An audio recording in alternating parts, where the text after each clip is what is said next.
എവിടുന്ന് എങ്ങനെ വിളിച്ചാലും അള്ളാഹുവിന്റെ ഔലിയാക്കളും പ്രവാചകന്മാരും കേൾക്കും എന്നാണല്ലോ സുന്നികൾ പറയുന്നത്. അതിന് കുറെ ആയത്തും ഹദീസും എല്ലാം തെളിവുണ്ടെന്ന്, കൊട്ടക്കണക്കിന് ആയത്ത് തെളിവുണ്ടെന്ന് ഉസ്താദ് പറഞ്ഞു. അപ്പോ എനിക്ക് ചോദിക്കാനുള്ളത്, ഈ ആയത്തും ഹദീസെല്ലാം നമ്മളെക്കാട്ടി മുമ്പേ നബിയിൽ നിന്ന് നേരിട്ട് കേട്ട് മനസ്സിലാക്കിയ സഹാബിമാർക്ക് ഇങ്ങനെ ഇതിന് ഏറ്റവും അർഹൻ നബിയാണ്, അള്ളാഹുവായിട്ട് അടുത്തതിന്റെ പേരിലാണ് ഇത് കേൾക്കുന്നത്. അപ്പോ ഇങ്ങനെ അള്ളാഹുവിൽ നിന്ന് റസൂലിൽ നിന്ന് നേരിട്ട് ഹദീസും ഖുർആനെല്ലാം കേട്ട് മനസ്സിലാക്കിയ സഹാബിമാർക്ക് ഇങ്ങനെ ഒരു വിശ്വാസം ഉണ്ടായി എന്ന് തെളിയിക്കുന്ന ഇത് പറയാം. രേഖ തെളിയിക്കുക. ഞാൻ രേഖ മറ്റൊന്നും പറയുന്നില്ല. മുജാഹിദിന്റെ സംസ്ഥാന കേരള ജംഇയ്യത്തുൽ ഉലമയോ പ്രസിദ്ധീകരിച്ചതും KM മൗലവി എന്ന് പറയുന്ന കേരള മുജാഹിദുകളുടെ കേരളത്തിൽ ഈ പ്രസ്ഥാനം ഉണ്ടാക്കിയ വ്യക്തിയുമായ KM മൗലവി പ്രസിദ്ധീകരിച്ച പുസ്തകമാണ് അൽ വിലായത്ത് വൽ ഖറാമ. ഇതിലുള്ളത് തന്നെ പറഞ്ഞാൽ പിന്നെ മുജാഹിദുകൾക്ക് സംശയം ഉണ്ടാവില്ലല്ലോ. ആയത്തെ ദിവസത്തോടെ നിൽക്കട്ടെ, ഞാൻ പറയാം. ഇതിൽ പറയുന്നു, ബഹുമാനപ്പെട്ട ഞാൻ വായിക്കാം. ബഹുമാനപ്പെട്ട സയ്യിദുനാ ഉമറുൽ ഫാറൂഖ് റളിയല്ലാഹു അൻഹു, ഈ KM മൗലവിയ പറയുന്നു, ഉമർ ഇബ്നുൽ ഖത്താബ് റളിയല്ലാഹു അൻഹുവിനെ തൊട്ട് ഇങ്ങനെ വന്നിരിക്കുന്നു.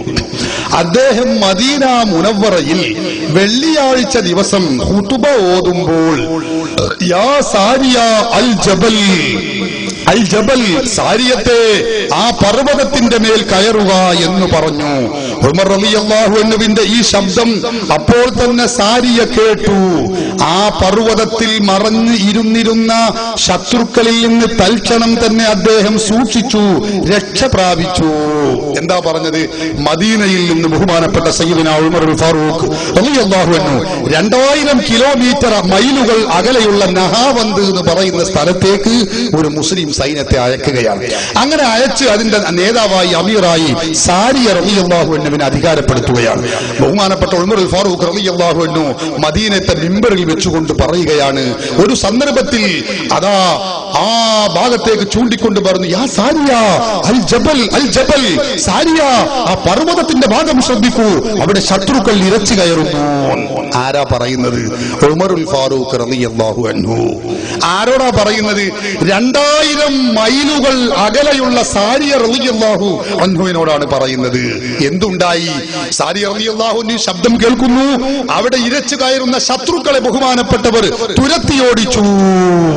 അങ്ങനെ ബഹുമാനപ്പെട്ടവർക്ക് ആ യുദ്ധത്തിൽ പ്രതിസന്ധി ഘട്ടത്തിലായിരുന്നു. ഇത് നേരത്തെ സുനാമി വർത്താനം പറഞ്ഞല്ലോ, എന്നതുപോലെ പ്രതിസന്ധി ഘട്ടത്തിലായിരുന്നു. ശത്രുക്കൾ ഇരച്ചു കയറിയ സന്ദർഭത്തിൽ ഉമർ റളിയല്ലാഹു അൻഹു 2000 മൈലുകൾ അകലെ നിന്നുകൊണ്ട് നിയന്ത്രിക്കുകയാണ്, വിളിച്ചു പറയുകയാണ്. അവിടെയുള്ള സാരിയ റളിയല്ലാഹു അൻഹു ഇത് കേൾക്കുകയാണ്. എന്നിട്ടോ സാരിയ റളിയല്ലാഹു അൻഹു ശത്രുക്കളുടെ ആക്രമണം തടുക്കുകയാണ്. ഇതാരാ പറയുന്നത്? ഒരുപാട് പണ്ഡിതന്മാർ പറഞ്ഞിട്ടുണ്ട്. ഇമാം അഹ്മദ് ബിൻ ഹംബൽ തന്റെ കിതാബിൽ ഇത് രേഖപ്പെടുത്തി വെച്ചിട്ടുണ്ട്. ഹാഫിദ് ഇബ്നു കസീർ തന്റെ അൽ ബിദായത്തു വൻ നിഹായയിൽ രേഖപ്പെടുത്തി വെച്ചിട്ടുണ്ട്. അതിനൊക്കെ പുറമെ കേരള മുജാഹിദുകളുടെ ആധികാരിക നേതാവ്, കേരള മുജാഹിദുകൾ പ്രസ്ഥാനത്തെ കേരളത്തിൽ ഉണ്ടാക്കിയ വ്യക്തിയാണ് ഇബ്നു തൈമിയ, അല്ല KM മൗലവി. ഇതാരാ പറയുന്നത്? കേരള നദ്വത്തുൽ മുജാഹിദീൻ മുജാഹിദ് സെന്റർ കോഴിക്കോട് 2 നിന്ന് പ്രസിദ്ധീകരിച്ച ഇസ്ലാഹി പ്രസ്ഥാന ചരിത്രത്തിന്റെ ഒരു ആമുഖം എന്ന ഈ പുസ്തകത്തിൽ വളരെ വ്യക്തമായി രേഖപ്പെടുത്തിയ വ്യക്തിയാണ് അദ്ദേഹം. ആ KM മൗലവി പറയുകയാണ്, ഇങ്ങനെ സംഭവിച്ചിട്ടുണ്ട്.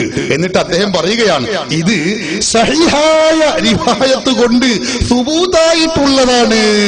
ഇതാണ് കേട്ടാ മുജാഹിദ് പറയും അത് വാറോലയാണ്, അത് ശരിയല്ല. അത് താക്കാൻ വേണ്ടി KM മൗലവി അങ്ങനെ പറഞ്ഞു വെച്ചിട്ടുണ്ട്. എന്താണെന്നറിയോ? ഇത് സഹിഹായ റിവായത്ത് കൊണ്ട് സ്ഥിരപ്പെട്ടിട്ടുള്ളതാണ്. സുബൂത്തായിട്ടുള്ളതാന്ന് പറഞ്ഞാൽ അതിന്റെ അർത്ഥം സ്ഥിരപ്പെട്ടിട്ടുള്ളതാണ്. അപ്പൊ അത് വാറോലയാണെന്നോ കള്ളത്തരമാണെന്നോ അത് സ്വീകരിക്കാൻ പറ്റില്ലെന്നോ കൊട്ടി മുജാഹിദുകളെ ആരും പറയരുത്. ഇത് സഹിയായ റിവായത്ത് കൊണ്ട് സ്ഥിരപ്പെട്ടതാകുന്നു. അപ്പൊ റസൂലുള്ളാഹി തങ്ങളുടെ സഹാബികളാകുന്ന ഉമറുൽ ഫാറൂഖ് റളിയല്ലാഹു അൻഹു പറയുകയും സാരിയ റളിയല്ലാഹു അൻഹു കേൾക്കുകയും ചെയ്തിട്ടുണ്ട്. അകലങ്ങളിൽ വെച്ചുകൊണ്ട് കേൾക്കാനും സഹായിക്കാനും അവർക്ക് കഴിഞ്ഞിട്ടുണ്ട്.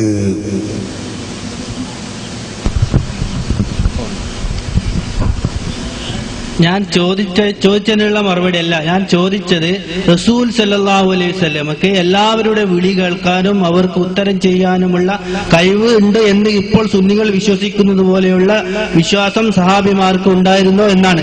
അപ്പൊ റസൂൽ സല്ലല്ലാഹു അലൈഹി വസല്ലമക്ക് ഇത്രയും കഴിവുണ്ട്. അപ്പൊ റസൂലിനോട് എന്തെങ്കിലും പഠിക്കണമെങ്കിൽ അല്ലെങ്കിൽ റസൂലിനോട് എന്ത് സംശയം ചോദിച്ചതാക്കണമെങ്കിൽ റസൂലിനെ കാണാതെ ഇങ്ങനെ നമ്മളിപ്പോ ചോദിക്കുന്നല്ലോ എവിടുന്ന് ജനങ്ങൾ ചോദിക്കാറുണ്ടോ റസൂൽ ജീവിച്ചിരിക്കുന്ന കാലത്ത്, അതാണ് തെളിയിക്കേണ്ടത്. അതായത് നബി സല്ലല്ലാഹു അലൈഹി വസല്ലം തങ്ങളുടെ സഹാബികളാണല്ലോ. നേരത്തെ ചോദിച്ചതിന്റെ ധ്വനി ഇതായിരുന്നു. നബി സല്ലല്ലാഹു അലൈഹി വസല്ലം തങ്ങളുടെ സഹാബികളാണല്ലോ നബി ഏറ്റവും കൂടുതൽ അടുത്തറിഞ്ഞവർ. ഇവർക്ക് ഇങ്ങനെ ഉണ്ടായിട്ടുണ്ടോ? അത് ഞാൻ പറഞ്ഞു.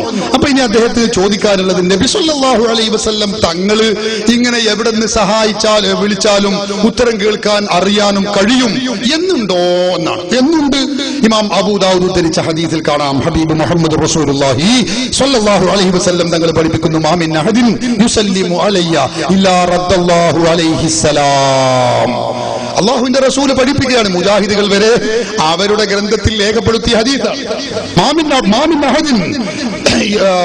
മിൻ അഹദിൻ യുസല്ലിമു അലയ്യ, എന്റെ പേരിൽ സലാം പറയുന്ന ഏതൊരു വ്യക്തിയുണ്ടോ, റസൂലുള്ളാഹി പറയാണ്, എന്റെ പേരിൽ ആര് സലാം പറയുന്ന ലോകത്തിന്റെ മാമിൻ അഹദിൻ, ഏത് ഭാഗത്തുനിന്ന് ഏത് ലോകത്തുനിന്ന് എവിടെ വെച്ച് ആര് എനിക്ക് സലാം പറയുന്നുണ്ടോ, നോക്ക് നിങ്ങൾ, ഇല്ലാ റദ്ദല്ലാഹു അലയ്യ റൂഹി ഫഅറുദ്ദ അലൈഹി സലാം, അല്ലാഹു എനിക്ക് റൂഹ് തിരിച്ചു നൽകി അവർക്ക് മറുപടി പറയാനുള്ള കഴിവ് നൽകിയിട്ടുണ്ട്. ലോകത്തിന്റെ ഏത് ഭാഗത്തുനിന്ന് നോക്ക് നിങ്ങൾ, നമ്മൾ എത്ര ആളുകൾ ഒരേ സമയത്ത് ലോകത്തിന്റെ നാനാഭാഗത്ത് നിന്ന് സലാമു അലൈക അയ്യുഹൻ നബിയ്യോ, സ്കാരത്തിന് നമ്മൾ ഏതാനും റസൂലുള്ളാഹിനെ വിളിച്ച് സഹായിക്കുകയാണ്, അല്ല സലാം പറയുകയാണ്, സലാമു അലൈക അയ്യുഹൻ നബിയ്യോ. ആര് എവിടെ നിന്ന് എപ്പോ സലാം പറയുന്നുണ്ടോ റസൂൽ പറയും എനിക്ക് സലാം മടക്കാൻ കഴിയും. അപ്പൊ ഞാൻ അറിയുന്നുണ്ട്, എനിക്ക് മടക്കാൻ കഴിയുന്നുണ്ട്. ഇത് നമ്മൾ നിസ്കാരമല്ലാതെ സ്വലാത്തു വസ്സലാമു അലൈക യാ സയ്യിദി യാ റസൂലല്ലാഹ് ഖുദ് ബിയദി വഖല്ലത് ഹീലതി അദ്രികനി യാ റസൂലല്ലാഹ്, അങ്ങനെയും സലാം പറയുന്നുണ്ട്, സ്വലാത്ത് ചൊല്ലുന്നുണ്ട്. അതൊക്കെ കേൾക്കാൻ റസൂലിന് കഴിയും. റസൂലുള്ളാഹി തങ്ങൾ തന്നെ പഠിപ്പിച്ചതാണ്.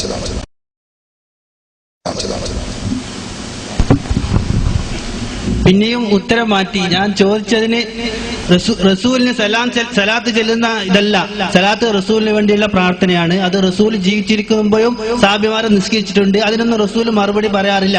റസൂൽ ഇപ്പൊ ഉസ്താദ് പറഞ്ഞ ഉദാഹരണം ഞാൻ ചോദിച്ചതിനുള്ള ഇതായിട്ടില്ല. റസൂൽ അങ്ങനെയാണെങ്കിൽ റസൂൽ ജീവിച്ചിരിക്കുമ്പോൾ സാബിമാരെ നിസ്കരിക്കുമ്പോൾ റസൂൽ സലാത്ത് ചെല്ലിയാൽ റസൂൽ ആ സലാത്തിന് മറുപടി ചെല്ലാറുണ്ടായിരുന്നു എന്ന് തെളിയിക്കണം. അങ്ങനത്തെ തെളിവാണ് വേണ്ടത്. ഇപ്പൊ ഉത്തരം ശരിയായിട്ടില്ല. അതായത് അപ്പൊ നമ്മളിപ്പോ ആൾക്ക് വേണ്ടത് മരിച്ചതിന് ശേഷമാണ് റസൂലിനെ നമ്മൾ വിളിക്കണേ. വഫാത്തായതിനു ശേഷം റസൂലുള്ളാഹിനെ വിളിക്കുമ്പോ സഹായം പറയുമ്പോ സലാം പറയുമ്പോ അത് കേൾക്കുന്നില്ല തെളിവല്ല വേണ്ടത്, അതല്ല വേണ്ടത്. പിന്നെന്താ വേണ്ടത്? ജീവിച്ചിരുന്ന കാലത്ത് വിളിച്ചിരുന്ന് കേട്ടിരുന്നോ എന്നുള്ളീന. നമ്മളെ തർക്കം അവിടെ അല്ലല്ലോ സഹോദര. വഫാത്തായ ഹബീബ് മുഹമ്മദ് റസൂലുള്ളാഹി സ്വല്ലല്ലാഹു അലൈഹി വസല്ലം തങ്ങളെ വിളിക്കാൻ പറ്റുമോ പറ്റൂലേ? അത് വിളിച്ചാ റസൂല് കേൾക്കൂലേ? അതിന് സഹായിക്കാൻ കഴിയില്ലേ? അതിന് തെളിവാണ് എന്നപ്പോ പറയാം. അതല്ല മരിച്ചിരുന്ന കാലത്ത് സ്വഹാബത്ത് വിളിച്ചാൽ കേൾക്കൂലേ? എന്താണ് ഇങ്ങനെയൊക്കെ പറഞ്ഞാൽ? അത് നമ്മൾ വിഷയവുമായി ബന്ധപ്പെട്ടതല്ല, നിങ്ങൾ അത് മനസ്സിലാക്കണം. വഫാത്തായ നബി സല്ലല്ലാഹു അലൈഹി വസല്ലം തങ്ങളെ വിളിച്ചാൽ ആ വിളി ശിർക്കാണോ അല്ലേ? അത് റസൂലുള്ളാഹി കേൾക്കൂലേ? റസൂലുള്ളാഹിക്ക് അതിന് മറുപടി പറയാൻ കഴിയില്ലേ? ഇതാ നമ്മുടെ പ്രശ്നം. മൂപ്പർ വേറെ എന്തോ റസൂലുള്ളാഹിന്റെ കാലത്ത് ആ സ്വഹാബി ഇങ്ങനെ വിളിച്ചപ്പോ കേട്ടില്ലേ? അത് വേറൊരു ചർച്ചയാണ്, നമ്മളെ വിഷയത്തിൽ പെട്ടതേ അല്ല. തെളിവുണ്ടോ ഇല്ലേ എന്ന് മറ്റൊരു കാര്യം.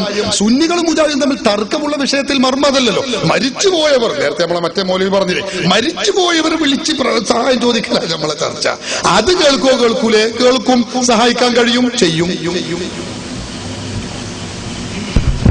ഞാൻ ആദ്യം യാതൊരു പ്രസ്താവന നടത്തിയിട്ടില്ല. ഞാൻ ചോദിച്ചത് നിങ്ങൾ ഇപ്പോൾ വിശ്വസിക്കുന്ന വിശ്വാസം സഹാബിമാർക്ക് ഉണ്ടായിരുന്നു എന്ന് തെളിയിക്കുന്നതിനുള്ള ഉദാഹരണമാണ് വേണ്ടത്. അതിന് മറുപടി ഞാൻ പറഞ്ഞു. ഞങ്ങളിപ്പോ വിശ്വസിക്കുന്നത് എന്താ? വഫാത്തായ നബി തങ്ങളെ വിളിച്ചാൽ കേൾക്കുമോ? അതാ ഞാൻ മറുപടി പറഞ്ഞത്. ഞങ്ങൾ വിശ്വസിക്കുന്ന വിശ്വാസമല്ലേ എന്താ? വഫാത്തായ റസൂലുള്ളാഹിനെ വിളിച്ചാൽ കേൾക്കുമോ? അതിന് മറുപടി തന്നെ ഞാൻ പറഞ്ഞു. വഫാത്തായ നബി തങ്ങളെ വിളിച്ചാൽ കേൾക്കുമോ? അത് വിശ്വസിക്കും. സഹാബത്തിനുണ്ടായിരുന്നോ? അത് തെളിവുണ്ടോ? അതിന് തെളിവുണ്ട്. ഇതാ ഞാൻ പറഞ്ഞത്. ഞങ്ങൾ വിശ്വസിക്കുന്നത്? ജീവിച്ചിരിക്കുന്ന റസൂലുള്ളാഹിന്റെ കാലത്തല്ലല്ലോ ഇപ്പൊ ഞങ്ങളുള്ളത്. വഫാത്തായ നബി തങ്ങളെ ഞങ്ങൾ വിളിക്കുന്നു. അത് കേൾക്കോ, സഹായിക്കോ, സഹായിക്കാൻ കഴിയോ, കേൾക്കാൻ കഴിയോ? കേൾക്കാൻ കഴിയും. ഞങ്ങൾ ഇതാ റസൂലുള്ളാഹി വഫാത്തായ നബിയെ വിളിക്കുന്നു. അസ്സലാമു അലൈക എന്ന് സലാം പറയുന്നു. റസൂൽ പറയുന്നു എവിടുന്ന് വിളിച്ചാലും ഞാൻ കേൾക്കും, ഞാൻ ഉത്തരം ചെയ്യുകയും ചെയ്യും. അപ്പൊ റസൂൽ വഫാത്തായതിനു ശേഷം മാത്രം ഈ കഴിവ് കിട്ടി എന്നാണോ ഉസ്താദ്? അല്ലല്ല, അത് വേറെ.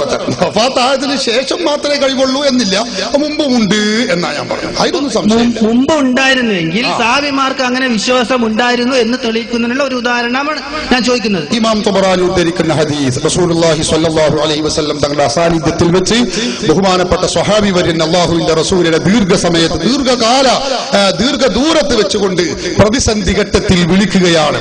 പ്രതിസന്ധി ഘട്ടത്തിൽ ഹബീബ് മുഹമ്മദ് റസൂലുള്ളാഹി സ്വല്ലല്ലാഹു അലൈഹി വസല്ലം തങ്ങളെ നീട്ടി വിളിക്കുകയാണ്. ആ സന്ദർഭത്തിൽ നബി സല്ലല്ലാഹു അലൈഹി വസല്ലം തങ്ങൾ പറയുന്നു, നീ വിളിക്കുന്നത് ഞാൻ കേൾക്കുന്നു, നിനക്ക് ഞാൻ സഹായിക്കും. ആ സഹാബി വര്യൻ പറയുന്നു, നുസിർതു, എനിക്ക് സഹായം കിട്ടി, എനിക്ക് സഹായം ലഭിച്ചു. ഇമാം തബറാനി തന്റെ മുഅ്ജമുസ് സഗീറിൽ ഇത് രേഖപ്പെടുത്തി വെച്ചിട്ടുണ്ട്. അപ്പൊ റസൂലിന് എല്ലാവരെയും കേൾക്കാനുള്ള കഴിവ് അന്നേരം ഉണ്ടായിരുന്നു. റസൂലിന് എല്ലാവരുടെ സംസാരം കേൾക്കാനും കാണാനുള്ള കഴിവ് ഉണ്ടായിരുന്നു എന്നുള്ളതിന് ഈ ആയത്ത് ഹദീസ് തെളിവെന്ന് പറഞ്ഞത്. ഇത് ഹദീസ് ശരിയായ ഹദീസാണ് പറഞ്ഞത് അല്ല. തൊബറാനി എന്ന് പറയുന്ന ഹദീസ് പണ്ഡിതനാണ്. ഞങ്ങൾക്ക് പറഞ്ഞ മനസ്സിലായിട്ടുണ്ടാവില്ല. ഹദീസ് എന്നൊക്കെ ചോദിച്ചപ്പോ കിതാബിന്റെ പേര് പറഞ്ഞ അറിയായിരിക്കും എന്ന് പറഞ്ഞതാ. ഹദീസാണ് അൽ മുഅ്ജമു സ്വഗീർ, ഇമാം തൊബറാനി ഉദ്ധരിച്ചതാണ്. തന്റെ അൽ മുഅ്ജമു എന്ന ഗ്രന്ഥത്തിൽ ഉദ്ധരിച്ചതാണ്. പിന്നെ ഒരുപാട് ഹദീസ് വേറെ ഉണ്ട്. ഹദീസുകൾ ഇമാം ബുഖാരി മുസ്ലിമും ഉദ്ധരിച്ച ഹദീസ്, ഹബീബ് മുഹമ്മദ് റസൂലുള്ളാഹി സ്വല്ലല്ലാഹു അലൈഹി വസല്ലം തങ്ങൾ രേഖപ്പെടുത്തി വെച്ച ഹദീസ്, ഖുദ്സിയായ ഹദീസ്, ബുഖാരി മുസ്ലിമും ഉദ്ധരിച്ച ഹദീസ്. എന്താണത്? നബി സല്ലല്ലാഹു അലൈഹി വസല്ലം തങ്ങൾ പറയുന്നു, എന്റെ അള്ളാഹു പറയുന്നു, ഖുദ്സിയായ ഹദീസാണ്, എന്റെ ഒരു അടിമ എന്റെ ഒരു അടിമ സുന്നത്തായ ഇബാദത്തുകൾ എടുത്തുകൊണ്ട് എന്നിലേക്ക് അടുക്കും, ഞാൻ അവനെ ഇഷ്ടപ്പെടും. ഞാൻ ഇഷ്ടപ്പെട്ടാലോ അവൻ കേൾക്കുന്ന കാത് ഞാനാകും, അവൻ കേൾക്കുന്ന കണ്ണ് ഞാനാകും, അവൻ കാണുന്ന പിടിക്കുന്ന കൈ ഞാനാകും, അവൻ പിടിക്കുന്ന നടക്കുന്ന കാല് ഞാനാകും. ഇമാം ബുഖാരി സഹീഹിൽ ഖുദ്സിയായ ഹദീസായി രേഖപ്പെടുത്തി വെച്ചത് നമുക്ക് കാണാൻ കഴിയും. ആ ഹദീസ് വിശദീകരിച്ചുകൊണ്ട് ഇമാം റാസി തന്റെ തഫ്സീറുൽ കബീറിന്റെ 24-ാമത്തെ വാല്യത്തിൽ വിശദീകരിച്ചത് കാണാം. എന്താണ് പറയുന്നത്? അല്ലാഹുവിന്റെ ഹബീബ് മുഹമ്മദ് റസൂലുള്ളാഹി സ്വല്ലല്ലാഹു അലൈഹി വസല്ലം തങ്ങൾ പറഞ്ഞ ഈ ഹദീസിന്റെ വ്യാഖ്യാനം അവിടുന്ന് പറയുകയാണ്. ഇമാം റാസി പറയുന്നു, ആ അല്ലാഹുവിന്റെ നൂറ് ഈ മനുഷ്യനിൽ വന്നു കഴിഞ്ഞാൽ അവൻ വിദൂരത്തുള്ളതും അടുത്തുള്ളതും കേൾക്കും. അതുപോലെ തന്നെ അവൻ വിദൂരത്തുള്ളതും അടുത്തുള്ളതും കാണും. അള്ളാഹുവിന്റെ റസൂലിന്റെ ഹദീസ് വിശദീകരിച്ചുകൊണ്ട് ബഹുമാനപ്പെട്ട ഇമാം റാസി വിശദീകരിക്കുന്നത് നമുക്ക് കാണാൻ കഴിയും. അതുപോലെ തന്നെ അവൻ വിദൂരത്തുള്ളതിലും അടുത്തുള്ളതിലും കൈകാര്യം ചെയ്യാനുള്ള ശക്തിയും സ്വാധീനവും അള്ളാഹു നൽകും. റസൂല് പഠിപ്പിക്കുക. അപ്പൊ അള്ളാഹുവിന്റെ ഏറ്റവും ഇഷ്ടപ്പെട്ട അടിമ അത് റസൂലാണ് എന്നുള്ള കാര്യത്തിൽ ആർക്കും തർക്കമില്ലല്ലോ. അപ്പൊ ഈ കഴിവ് റസൂലുള്ളാഹി തങ്ങൾക്ക് ഇല്ല എന്നും പറയാൻ പറ്റില്ലല്ലോ.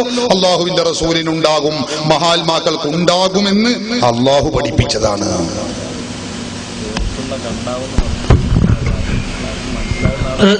കേൾക്കുന്ന കണ്ണ് നിന്റെ വാക്കിൽ പറഞ്ഞു പോയി, അത് പറഞ്ഞു. അത് ആവുമ്പോ പിടിക്കണ്ടാരും. കേൾക്കുന്ന കണ്ണല്ലല്ലോ, കേൾക്കുന്ന കാത്, കാണുന്ന കണ്ണ് എന്നാണ്. അതൊക്കെ എല്ലാവർക്കും തിരിയും. അപ്പൊ ഇതിന് ഏറ്റവും ഈ ഹദീസ് പ്രകാരം ഏറ്റവും യോഗ്യൻ റസൂലാണ്. അങ്ങനത്തെ റസൂലിനോട് അള്ളാഹു പ്രഖ്യാപിക്കാൻ വേണ്ടി പറയുന്നു, കുല്ലാ അംലികു ലിനഫ്സി നഫ്അൻ വലാ ദറൻ ഇല്ലാ മാഷാ അല്ലാഹ് വലൗ കുൻതു അഅലമുൽ ഗൈബ ലസ്തക്സർതു മിനൽ ഖൈർ വമാ മസ്സനി അസ്സൂ ഇൻ അന ഇല്ലാ നദീറുൻ വബശീറുൻ മുബീൻ. അതായത് വലൗ കുൻതു അഅലമുൽ ഗൈബ, എനിക്ക് അദൃശ്യ കാര്യങ്ങൾ അറിയാം. അതിന് മുമ്പും തുടങ്ങാം. അവിടുന്ന് അർത്ഥം വെച്ച് പറഞ്ഞു അങ്ങനെ പോരാ. എന്റെ സ്വന്തം ദേഹത്തിന് തന്നെ ഉപകാരമോ ഉപദ്രവമോ വരുത്തൽ എന്റെ അധീനത്തിൽ പെട്ടതല്ല. ഞാൻ ഉടമപ്പെടുത്തിയിട്ടില്ല എന്ന് പറഞ്ഞാൽ എനിക്ക് ഉടമയായിട്ടില്ല, എന്റെ സ്വന്തമായിട്ട് എനിക്കില്ല. എന്ത് ഉപകാരമോ ഉപദ്രവമോ വരുത്തൽ എന്റെ സ്വന്തമായിട്ട് എന്റെ അധികാരത്തിൽപ്പെട്ടതല്ല. ഉറപ്പന്നല്ലേ? അള്ളാഹു നൽകുന്നത് അള്ളാഹുവാണ് നൽകുന്നത്, എന്റെ ഉടമയല്ല ഉറപ്പന്നല്ലേ? അത് ഗൈബും അറിയില്ല, അല്ലാത്തതും അറിയില്ല, ഒന്നുമില്ല. സ്വന്തമായിട്ട് ഇല്ല എന്നുള്ള വാക്ക് അവിടെ ഇല്ല. നിർത്താനില്ല. അംലിക്കൂ എന്ന് പറഞ്ഞ അതിന്റെ അർത്ഥം ശരി. അങ്ങനെ അർത്ഥം കൽപ്പിക്കുകയാണെങ്കിൽ കൽപ്പിക്കല്ല, അങ്ങനെയാണ്. ശരി, അങ്ങനെയാണ് അർത്ഥമെങ്കിൽ അതിനുശേഷം റസൂൽ പറയുന്നു വലോ കുന്തു അഅലമുൽ ഗൈബ, എനിക്ക് അദൃശ്യ കാര്യങ്ങൾ അറിയാമായിരുന്നുവെങ്കിൽ ലസ്തക്സർതു മിനൽ ഖൈർ, ഞാൻ ധാരാളം ഗുണം നേടിയെടുക്കുമായിരുന്നു. അപ്പൊ എനിക്ക് സ്വന്തമായി അദൃശ്യ കാര്യങ്ങൾ അറിയാനുള്ള കഴിവ് ഉണ്ടായിരുന്നുവെങ്കിൽ, അതായത് ഞാൻ അള്ളാഹു ആകുമാവെങ്കിൽ ഞാൻ ധാരാളം ഗുണം നേടിയെടുക്കും. ഇപ്പൊ അള്ളാഹു നൽകിയത് കൊണ്ട് എനിക്ക് ഗുണം നേടിക്കാൻ കഴിയില്ല എന്നാണ് പറഞ്ഞത്. നിങ്ങൾ കരുതിയെടുത്തൊക്കെ അബദ്ധമാണ്, നിങ്ങൾ ആരോ പറ്റിച്ചതാണ്, ഞങ്ങളെ കുറ്റപ്പെടുത്തിയല്ല. ഇമാം റാസി തന്റെ തഫ്സീറുൽ കബീറിൽ ഈ ആയത്ത് വിശദീകരിച്ച് പറഞ്ഞിട്ടുണ്ട്. മുറാദ് മഖ്സൂദുഹു, ഈ ആയത്തിന്റെ ഉദ്ദേശ്യം എന്താണ്? അൽ ഇസ്തിഖ്ലാലു വൽ ഇസ്തിബ്ദാദു, അതായത് സ്വന്തമായ കഴിവുകൾ അത് അള്ളാഹുവിന്റെ റസൂലിന് ഇല്ല എന്ന് സമർത്ഥിക്കലാണ് ഇതിന്റെ വിവക്ഷ. അപ്പൊ എന്റെ ശരീരത്തിന് ഗുണത്തെയോ ഉപകാരത്തെയോ ഉപദ്രവത്തെയോ ഞാൻ ഉടമപ്പെടുത്തൂല, സ്വന്തമായിട്ട് എനിക്കൊന്നും ചെയ്യാൻ കഴിയില്ല. സ്വന്തമായി എനിക്ക് ചെയ്യാൻ കഴിയെങ്കിൽ എന്തെല്ലാം കാര്യങ്ങൾ ഇവിടെ ചെയ്യാമായിരുന്നു.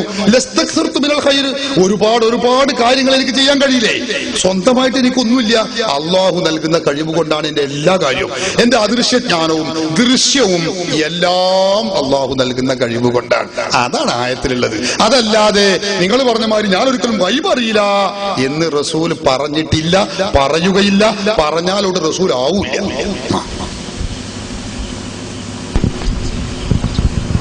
അപ്പൊ സ്വന്തമായിട്ട് കഴിവുണ്ടായാലേ ഇത് വർദ്ധിക്കാൻ പറ്റൂല, അല്ലെങ്കിൽ അള്ളാഹു കൊടുത്ത കഴിവുകൊണ്ടൊന്നും ചെയ്യാൻ പറ്റില്ല എന്ന അവസ്ഥ പറഞ്ഞിരുന്നത്. ഒന്നും ചെയ്യാൻ പറ്റൂല എന്ന് ഞാൻ പറഞ്ഞിട്ടില്ല. അള്ളാഹു നൽകിയ കഴിവാകുമ്പോ അള്ളാഹുവിന്റെ ഉദ്ദേശം അനുസരിച്ചുള്ള പ്രവർത്തനങ്ങളെ ചെയ്യാൻ പറ്റുള്ളൂ, അതാണ് ഞാൻ പറഞ്ഞത്. സ്വതന്ത്രമായ കഴിവ് എന്ന് പറഞ്ഞാല് നിങ്ങൾ വിഗ്രഹങ്ങൾക്ക് ചാർത്തുന്നത് പോലെ, എന്തെല്ലാം വിഗ്രഹങ്ങൾ എന്ന് പറഞ്ഞാൽ ദൈവങ്ങൾ, മക്കയിലെ മുശ്രിക്കുകൾ അവരുടെ ദൈവങ്ങൾക്ക് ചാർത്തുന്നത് പോലെയുള്ള കഴിവുകൾ ഉണ്ടെന്ന് പറയുകയാണെങ്കിൽ നിങ്ങൾ ഈ പറഞ്ഞ മാതിരിയൊക്കെ എനിക്കും ചെയ്തൂടെ. പക്ഷെ ഞാൻ അങ്ങനെ പറയില്ല. എന്തുകൊണ്ട്? എനിക്ക് അള്ളാഹു നൽകുന്ന കഴിവേ ഉള്ളൂ. അത് ദൃശ്യമായ കഴിവാവട്ടെ അദൃശ്യമായ കഴിവാവട്ടെ. ഇതാണ് ആയത്തിന്റെ അർത്ഥം. സ്വന്തമായി കഴിവുണ്ട് എന്ന് ആരും വിശ്വസിക്കുന്നില്ല. മക്ക മുശ്രിക്കുകൾ പോലും വിശ്വസിച്ചില്ല. അവർ പോലും പറഞ്ഞത് നേരത്തെ പറഞ്ഞ പോലെ ആ ഉലായി ശുഫാഉനാ ഇൻദല്ലാഹ്, ഈ കൂട്ടർ അള്ളാഹുവിന്റെ അടുക്കൽ ഞങ്ങൾക്ക് ശുപാർശ ചെയ്യുന്നവരാണെന്നാണ്. സ്വന്തമായി കഴിവുണ്ടെന്ന് മക്ക മുശ്രിക്കുകൾ വിശ്വസിച്ചില്ല. മക്ക മുശ്രിക്കുകൾ ഭൂമി സൃഷ്ടിച്ചതാരെ, ആകാശം സൃഷ്ടിച്ചതാരെ എന്നൊക്കെ ചോദിച്ചാൽ അവർ ഉത്തരം പറയാം അള്ളാഹു അള്ളാഹു അള്ളാഹു എന്നാണ്. പക്ഷെ അവരുടെ പറഞ്ഞത് അള്ളാഹുമായിട്ട് ഒരു അടുപ്പം അടുപ്പിക്കാനല്ലാതെ നാം അവയെ ആരാധിക്കുന്നില്ല എന്നാണ് അവർ പറഞ്ഞത്. അവർ സ്വന്തമായി കഴിവുണ്ട് എന്ന് വിശ്വസിച്ചിട്ടില്ല എന്നാണ് നിങ്ങൾ പറഞ്ഞത്, എന്നാണ് അള്ളാഹു പറഞ്ഞത്. അല്ല, അള്ളാഹു അങ്ങനെ പറഞ്ഞു. നിങ്ങളെ പോകരുത് നിർത്താണ്. അള്ളാഹു അങ്ങനെ പറഞ്ഞിട്ടില്ല. അള്ളാഹു പറഞ്ഞത് എന്താണെന്നറിയോ? അള്ളാഹു പറഞ്ഞത് അങ്ങനെ, ഉലായിക ആ കക്ഷികൾ, അല്ലദീന ഒരു കൂട്ടരാണ്, കഫറൂ ബി റബ്ബിഹിം അവരുടെ നാഥനെ കൊണ്ട് രക്ഷിതാവിനെ കൊണ്ട് കാഫിറായ കൂട്ടരാണ് എന്നാ അള്ളാഹു പറഞ്ഞത്. മറ്റേ നിങ്ങൾ പറഞ്ഞതാ, അള്ളാഹു പറഞ്ഞതാ ഞങ്ങൾ പറഞ്ഞത്.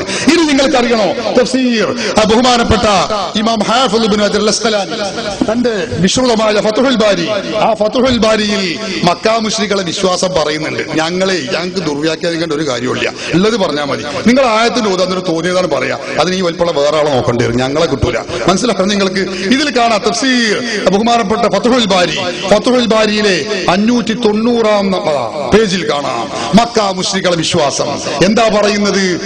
ഇന്നക ഹജറുൻ, ബഹുമാനപ്പെട്ട നബി സല്ലല്ലാഹു അൻഹു ഹജറുൽ അസ്വദിന്റെ മുന്നിൽ ചെന്നുകൊണ്ട് പറയുകയാണ്. എന്താ പറയുന്നത്? ഇന്നി അഅലമു അന്നക ഹജറുൻ ലാ തദുറു വലാ തൻഫഉ.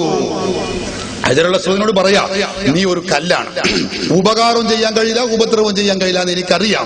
പക്ഷേ വലൗലാ അന്നീ റഅയ്തു നബിയ സ്വല്ലല്ലാഹു അലൈഹി വസല്ലം യുഖബ്ബിലു കമാ ഖബ്ബൽതുക, അല്ലാഹുവിന്റെ റസൂൽ നിന്നെ ചുംബിക്കുന്നത് ഞാൻ കണ്ടിട്ടുണ്ട്, അതുകൊണ്ടാണ് ഞാൻ ചുംബിക്കുന്നത് എന്ന് ഉമർ റളിയല്ലാഹു അൻഹു പറയാനുള്ള കാരണം എന്താണ്? ബഹുമാനപ്പെട്ട ഇമാം ഇബ്നു ജരീർ ത്വബരി വിശദീകരിക്കുന്നു, ഹാഫിദ് ഇബ്നു ഹജർ അസ്ഖലാനി വിശദീകരിക്കുന്നു. എന്താ കാരണം എന്നോ, അതുതാ അന്നസ്തിലാമൽ ഹജരി من باب تعظيم بعض الأحجار كما كانت العرب تفعل في الجاهلية فأراد عمر أن يعلم الناس أن استلامه اتباع لفعل رسول الله صلى الله عليه وسلم. ഈ കല്ലിനെ ചുംബിക്കുക എന്നത് നബി തങ്ങളുടെ പ്രവർത്തനത്തിനോട് പിൻപറ്റലാണ്, അതല്ലാതെ ലാലി അന്നൽ ഹജറ യൻഫഉ വയദുറു ബിദാതിഹി, കല്ല് സ്വന്തമായി ഉപകാരവും ഉപദ്രവവും ചെയ്യും എന്ന് കരുതിക്കൊണ്ടല്ല. എന്നിട്ട് ഇമാം ഹാഫിദ് പറയാ, നിങ്ങൾ വെറുതെ പറഞ്ഞാ പോരാ, നോക്കിക്കോളി അറബി അറിയുമെങ്കിൽ. കമാ കാനത്തിൽ ജാഹിലിയത്തു തൽതഖിദുഹു ഫിൽ ഔസാൻ, കമാ കാനത്തിൽ ജാഹിലിയത്തു, ജാഹിലിയത്തിലുള്ള മുശ്രിക്കുകളായിരുന്നു തൽതഖിദുഹു, സ്വന്തമായ ഉപകാരവും ഉപദ്രവവും ചെയ്യാൻ കഴിയുമെന്ന് വിശ്വസിച്ചിരുന്നു. ഫിൽ ഔസാൻ, ബിംബങ്ങളെ കുറിച്ച്. ഇല്ലാന്നല്ല, ഉണ്ട്. 3 ലക്ഷം ഹദീസ് മനപ്പാടുള്ള ആളാണ് ഹാഫിദ് ഇബ്നു ഹജർ അസ്ഖലാനി. പറയൂ, നിങ്ങൾ ഇയാൾക്ക് ഖുർആൻ തിരിഞ്ഞില്ല, നിങ്ങൾ ഓതി ആയത്തൊന്നും മൂപ്പര് കണ്ടില്ലേ? ഈ ആയത്ത് കണ്ടില്ലേ? ആയത്ത് കണ്ടില്ലേ? നിങ്ങളാണോ പ്രാമാണികൻ? അതല്ല, 3 ലക്ഷം ഹദീസ് മനപ്പാടമുള്ള ലോക പ്രശസ്ത പണ്ഡിതൻ, സഹീഹുൽ ബുഖാരി, ആ ബുഖാരിക്ക് വ്യാഖ്യാനം എഴുതിയ മഹാപണ്ഡിതൻ, അവരാണോ പ്രാമാണികൻ? പറയൂ നിങ്ങൾ. അപ്പൊ ഇതിൽ പറഞ്ഞിട്ടുള്ളത് ഇങ്ങനെയാണ്, മക്കയിലെ മുശ്രിക്ക് വിശ്വാസം ഉണ്ടായിരുന്നു എന്നാ. ഇല്ലാന്നല്ല. നിങ്ങൾ എന്തെങ്കിലും പറയരുത്. നിങ്ങൾ പഠിച്ചത്, നിങ്ങളെ മൗലവിമാർ പറ്റിച്ചതാണ്, ഞാൻ നിങ്ങളെ കുറ്റപ്പെടുത്തുന്നില്ല. അതുകൊണ്ട് ഈ പ്രമാണങ്ങളിലൊക്കെ ഉള്ളത് അതാണ്. അപ്പൊ ചുരുക്കി ഞാൻ പറയുന്നത്, നബി സല്ലല്ലാഹു അലൈഹി വസല്ലം തങ്ങൾക്ക് അദൃശ്യ ജ്ഞാനം അത് സ്വന്തമായി അറിയില്ല എന്നേ അതിനർത്ഥുള്ളൂ. തീരെ അറിയില്ല എന്ന് ഒരാളും പറഞ്ഞിട്ടില്ല, ഒരാളും അത് പറയുകയും ഇല്ല. ويعبدون من دون الله ما لا يضرهم ولا ينفعهم ويقولون هؤلاء شفعاؤنا عند الله. ഇത് അല്ലാഹുവാണ് പറഞ്ഞത്. അല്ലാഹുവിന് പുറമെ അവർക്ക് ഉപകാരമോ ഉപദ്രവമോ ചെയ്യാത്തതിനെ അവർ ആരാധിക്കുന്നു. വയഖൂലൂന, എന്നിട്ട് അവർ പറയുകയും ചെയ്യുന്നു, ഹؤلاء شفعاؤنا عند الله, ഈ കൂട്ടർ അല്ലാഹുവിന്റെ അടുക്കൽ ഞങ്ങൾക്ക് ശുപാർശകരാണ്. അപ്പൊ ഇവിടെ അല്ലാഹു തന്നെയാണ് നേരിട്ട് പറയുന്നത്. പോക്കറ്റ് നിൽക്കുകയാണെങ്കിൽ ഞാനും ഇവിടെ എടുക്കാൻ തുടങ്ങും. അല്ലാഹു എന്താ പറഞ്ഞത് അത് കണ്ട് പറയും. നിങ്ങൾ ഈ മൗലവിമാരെ പറ്റിച്ചിട്ട് അത് വലിയ വേദവാക്യാന്നും പറഞ്ഞ് ഇങ്ങോട്ട് വിശ്വസിച്ച് ഉള്ളിക്ക് വിഴുകിന് വന്നൊക്കെ അത് ഇവിടെ നടക്കൂല. അത് നടക്കുന്നത് വേറെ കേന്ദ്രത്തിലാണ്. ഇവിടെ ഖുർആനിലുണ്ട്, പറഞ്ഞോളി. അറിഞ്ഞതിന്റെ അർത്ഥം അറിയില്ലേ? ചോദിച്ചോളി, പഠിപ്പിച്ചു തരാം, എന്നിട്ട് ഞങ്ങളെ വിടുള്ളിയാണ്. അപ്പൊ ഞാൻ ഓതിയ ഖുർആനല്ലേ? ഖുർആനാണ്. അതിന്റെ അർത്ഥങ്ങൾ വെച്ച നുണയാണ്. അതിന്റെ വേറെന്താ അർത്ഥം വെക്ക? അർത്ഥം ഞാൻ വെച്ചുതരാം. എന്ന് മക്കയിലെ മുശ്രിക്കുകൾ പറഞ്ഞതിന്റെ അർത്ഥം എന്താ ഇമാം ഖാസി പറയുന്നു. അതുകൊണ്ട് വായിച്ചു റഷീദ് സക്കാഫി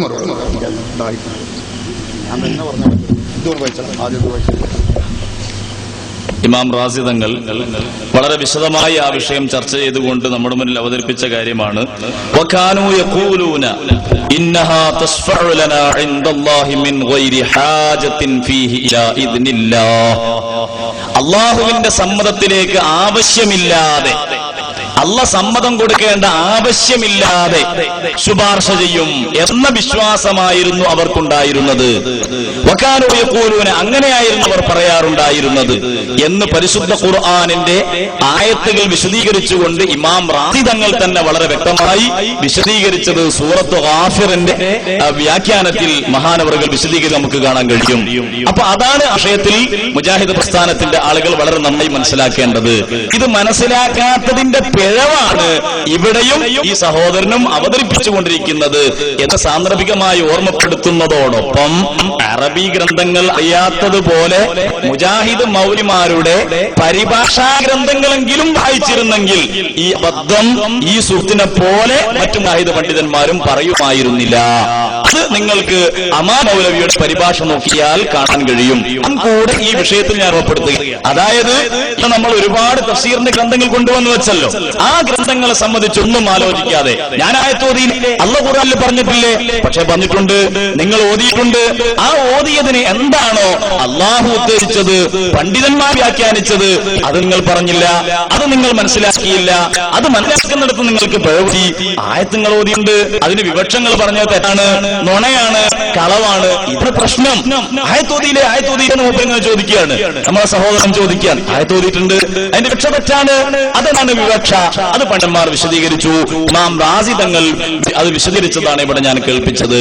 ഇനി ആ അറബി ഗ്രന്ഥങ്ങളും പരിശോധിക്കുകയോ അത് പരിശോധിക്കാൻ കഴിവില്ലാതിരിക്കുകയോ ചെയ്തതുകൊണ്ട് നമ്മുടെ സുഹൃത്തുക്കൾ അബദ്ധത്തിൽപ്പെട്ടതുപോലെ അവരുടെ മൗലവിമാർ തന്നെ എഴുതി വെക്കും, അവർക്ക് ശ്രദ്ധിക്കാനും പഠിക്കാനും കഴിഞ്ഞില്ല എന്നത് ഇവർ വീണ്ടും ഒരു അപകടക്കുഴിയിൽ വീണു എന്നതിന്റെ തെളിവാണ്.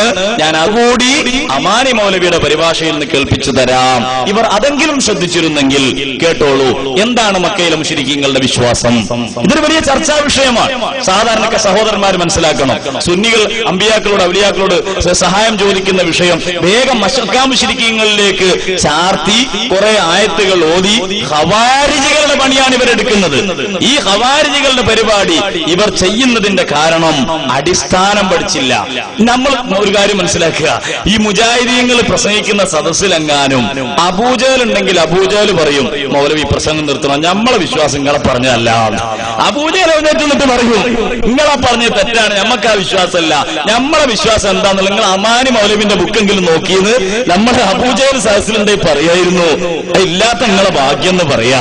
സഹോദരന്മാരെ നിങ്ങൾ കേട്ടോളൂ, എന്താണ് അമാനി മൗലവി എഴുതിയത്? അള്ളാഹുവിന് പ്രത്യേകമായുള്ള അധികാരാവകാശങ്ങളിലും, കേൾക്കണേ, അള്ളാഹുവിന് പ്രത്യേകമായുള്ള അധികാരാവകാശങ്ങളിലും ഗുണവിശേഷങ്ങളിലും പ്രവർത്തനങ്ങളിലും ഇതര വസ്തുക്കൾക്ക് പങ്കോ സാമ്യതയോ കൽപ്പിക്കുന്നതാണല്ലോ ശിർക്ക്. ശിർക്ക് എന്ന് പറഞ്ഞാൽ എന്താണെന്ന് മനസ്സിലായില്ലേ? ഇതാണ് ശിർക്ക്. എന്നിട്ട് പിന്നെ പറയുക, ലോകകാര്യങ്ങൾ നിയന്ത്രിക്കുന്നതിലും അദൃശ്യകാര്യങ്ങളെ അറിയുന്നതിലും രോഗം, സൗഖ്യം, ശാപം, അനുഗ്രഹം, ആഹാരം, രക്ഷ, ശിക്ഷ മുതലായവ നൽകുന്നതിലും മഹാത്മാക്കളായ ചിലർക്കും ചില പങ്കുണ്ടെന്നായിരുന്നു അവർ ധരിച്ചു വന്നത്. കണ്ടോ, രോഗം നൽകാൻ, രക്ഷ നൽകാൻ, ശിക്ഷ നൽകാൻ, സൗഖ്യം നൽകാൻ, ഭക്ഷണം നൽകാൻ അവർ ആരാധിച്ചിരുന്ന ആരാധ്യന്മാർ, അവർ ആരാധന ആർക്കൊക്കെ അർപ്പിച്ചോ അവർക്ക് പങ്കുണ്ടായിരുന്നു എന്നായിരുന്നു അവർ വിശ്വസിച്ചിരുന്നത്. ഒന്നുകൂടി ഏതെങ്കിലും മുജാഹിദ് സുഹൃത്തുക്കൾക്ക് മനസ്സിലായില്ലല്ലോ മനസ്സിലായില്ലെങ്കിലോ എന്ന് കരുതി അമാനി മൗലവി വിശദീകരിക്കുകയാണ് വീണ്ടും. അതെന്താണ്? അള്ളാഹുവിന്റെ അറിവും കഴിവും എല്ലാറ്റിനും ഉപരിയാണെന്ന് അവർക്കറിയാം. പക്ഷേ ഒരു മഹാരാജാവ് തന്റെ അധികാരാവകാശങ്ങളിൽ ചിലത് തനിക്ക് പ്രിയപ്പെട്ട ചില പ്രത്യേകക്കാർക്ക് വിട്ടുകൊടുക്കുന്നത് പോലെ, മനസ്സിലായോ? വിട്ടുകൊടുക്കുന്നത് പോലെ, അടിവരട്ട് മനസ്സിലായിക്കോ, വിട്ടുകൊടുക്കുന്നത് പോലെ. മൗലവിമാരോട് ചോദിക്കുകയും ചെയ്തോ, നിങ്ങൾക്ക് പറ്റിയ ഏറ്റവും വലിയ അപകടവും ഈ വിഷയം മനസ്സിലാക്കാത്തതിന്റെ പേരിലാണ്. വിട്ടുകൊടുക്കുന്നത് പോലെ അള്ളാഹുവിന്റെ അധികാരാവകാശങ്ങളിൽ തനിക്ക് പ്രിയപ്പെട്ട ചില പ്രത്യേകക്കാർക്ക്, അള്ളാഹുവിന്റെ അധികാരാവകാശങ്ങളിൽ ചിലത് അവൻ ചില മഹാന്മാർക്ക് വിട്ടുകൊടുത്തിരിക്കുകയാണെന്നായിരുന്നു അവരുടെ വിശ്വാസം. ആരുടെ വിശ്വാസം? സുന്നികളുടേതല്ല. യാ ഗൗസുൽ ആലം, മുഹയ്യിദ്ദീൻ എന്ന് വിളിക്കുന്നവരുടെ വിശ്വാസമല്ല. മുശ്രിക്കീങ്ങളുടെ വിശ്വാസം, മക്ക മുശ്രിക്കീങ്ങളുടെ വിശ്വാസം ഇതായിരുന്നു. ബദരീങ്ങളെ വിളിക്കുന്നവരെ അല്ല. ലാ ഇലാഹ ഇല്ലല്ലാഹ് മുഹമ്മദുർ റസൂലുള്ളാഹ് എന്ന് വിശ്വസിച്ചുകൊണ്ട് അള്ളാഹുവിന്റെ ഇഷ്ടദാസന്മാരെ വിളിക്കുന്ന മോമിനീങ്ങളായ സുന്നികളായ ആളുകളുടെ വിശ്വാസമല്ല, മുശ്രിക്കീങ്ങളുടെ വിശ്വാസം ഇതാണ്. ഇവർക്ക് മുശ്രിക്കീങ്ങളെ മനസ്സിലായില്ല, ശിർക്കും മനസ്സിലായില്ല, അബൂജഹലിനെ മനസ്സിലായില്ല, സുന്നിയും മനസ്സിലായില്ല. അതുകൊണ്ടാണ് ഈ ചോദ്യം.